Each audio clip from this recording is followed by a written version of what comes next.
We are entering an era where the things people are saying about you may become more important than the things you say about yourself. I think that's really scary. But my existential crisis aside, I believe there's something we can do about it.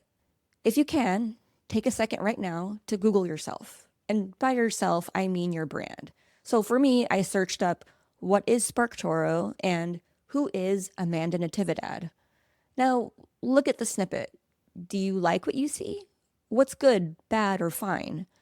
What do you want to see reinforced? Or what descriptions should be there? This is our starting point because increasingly, people are forming opinions about your brand before they ever visit your site.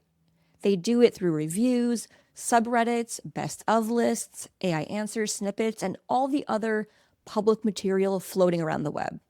Third-party discussion is winning category visibility, and AI systems can reinforce whatever public claims are easiest to retrieve and repeat.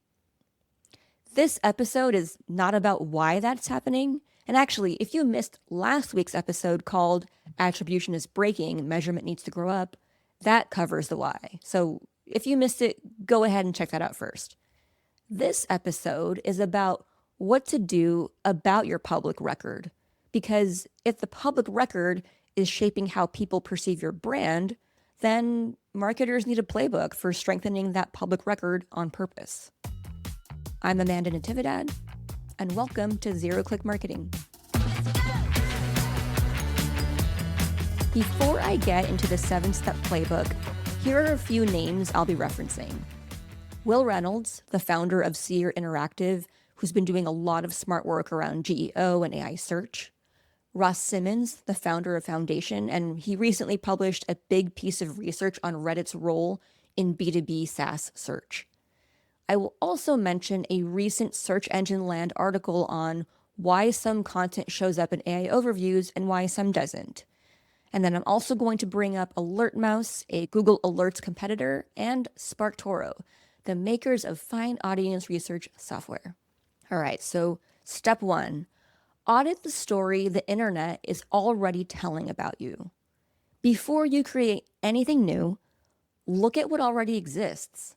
Search your brand name, search your category plus your brand. Search your competitors plus your brand. Look at what comes up and look at the snippets and citations that show up first. And by the way, if you need a better way to track your brand mentions, sign up for AlertMouse. It's a free Google Alerts competitor, but this actually works. You'll get a daily email digest of all your brand mentions, and AlertMouse even flags the biggies like major media mentions. Now, in this audit, you're trying to answer a very simple question. What claims about us are already winning? Not what is true internally, rather, what is actually visible. This matters because repeated public claims can become disproportionately influential.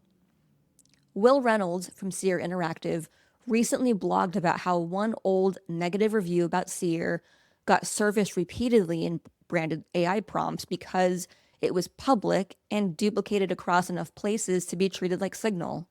In Will's words, because it existed and AI goes deeper than humans do, AI found it. The key takeaway here, start by figuring out what the web currently believes. Now, step 2, treat third-party surfaces like part of your brand footprint. Ross Simmons' research of Reddit in B2B SaaS basically says Reddit isn't just stealing clicks from best of keywords. It's showing up right in the middle of category discovery, which means a lot of buyers are meeting your category and maybe even your brand in a Reddit thread before they ever see your site. So those forums and review sites, keep an eye on them and get involved. Don't spam them and don't become a reply guy, but understand which third-party services influence buyer assumptions in your category and, where possible, contribute useful information there. Oh, and by the way, do you know if Reddit specifically is where people would fathomably discover your brand? Because if you're not sure, you should search your audience in SparkToro. Literally, you can type out a plain English query describing your audience like you would to a colleague, and you can see which subreddits, which social networks, and search and AI tools your audience hangs out in or uses. Because if buyers are meeting you or your category there first, those surfaces are part of your brand footprint, whether you like it or not. Step 3, separate weak claims from strong facts. Once you audit the landscape, split what you find into 2 buckets. Bucket 1, weak but visible claims, old reviews, thin comparisons, outdated summaries, past complaints, things like that. Bucket 2, strong facts you can actually support, original data, customer counts, your own case studies with your verified outcomes with real customers. You have those, right? Note your own product explanations, expert points of view. The thing is, AI and search systems are not good judges of truth. They're often working from what is available, repeated, and easy to reuse. That's a core lesson from Seer Interactive's experiment, and it also aligns with Search Engine Land's recent article that stated retrieval and citation depend on structure and extractability, not just classic ranking strength. So your job in this step is not to complain about bad evidence, it's to take stock of all of it, good and bad. Step 4, publish facts only you can publish. Most brands publish generic top-of-funnel content that any competent intern or LLM could have drafted, but then they wonder why it's not getting cited or amplified. But hey, if you happen to be getting success with this, you do you, keep it up, but don't stop there. What you really need to do is publish the stuff only you can credibly say. Your data, your category perspective, your customer patterns, your explanation of how the product actually works, your receipts. In Seer Interactive's experiment, they found that when they published a page with specific retention data, those facts started getting cited. That's the kind of content I mean. Actual facts that strengthen the public record. Step 5, make your content easy to retrieve, cite, and summarize. So Search Engine Land's recent piece argues that top rankings do not guarantee AI overview visibility and frames the problem as one of retrieval, structure, and citations. They found that content is more likely to appear when it provides direct answer units, strong structure, and visible expertise signals. So if you want your content to make it into the public record, make it easy to read and crawl. Put the answer high on the page. Use clear headings, write plainly, include specific quotable lines. State the claim and support it. Make the strongest parts legible to both humans and machines. Step 6, refresh the public record proactively. One of the more brutal lessons from Seer Interactive's experiment is that fixing the record once may not be enough.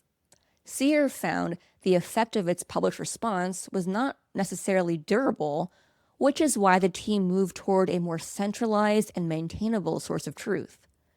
The public record is not a one-time asset, it's a living system. So update your proof points, publish new data, replace vague claims with specifics. Fill in the holes before weak third-party material fills them for you. You're not trying to control the narrative. You can't. But you can try to make sure the strongest available narrative is yours. Step 7, our last step. Measure whether the public record is getting stronger. Look for things like, are better sources showing up for branded searches? Are AI answers citing stronger facts? Are more prospects mentioning the right differentiators? Are weak claims getting displaced?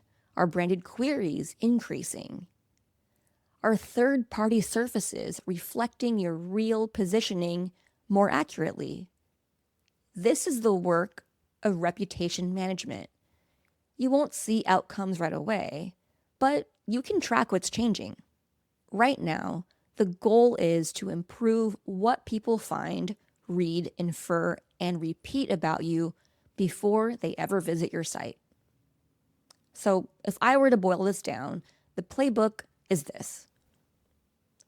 Audit the current public record. Treat third-party surfaces as part of your brand footprint. Identify the weak claims that are winning. Publish better facts that only you can publish. Structure them so they are easy to retrieve and cite. Refresh the record continuously. And measure whether the story the internet tells about you is getting better. Like it or not, your brand is being shaped before anyone visits your website. And if you're not actively contributing to the public record that informs that, somebody else will fill the gaps. Thank you for listening, friends. If you enjoy this episode and want to see more playbooky, frameworky type things like this, let me know, give me a shout, or please leave a kind review. That really helps indie podcasts like mine. So until then, I'll see you next week, friends. Bye.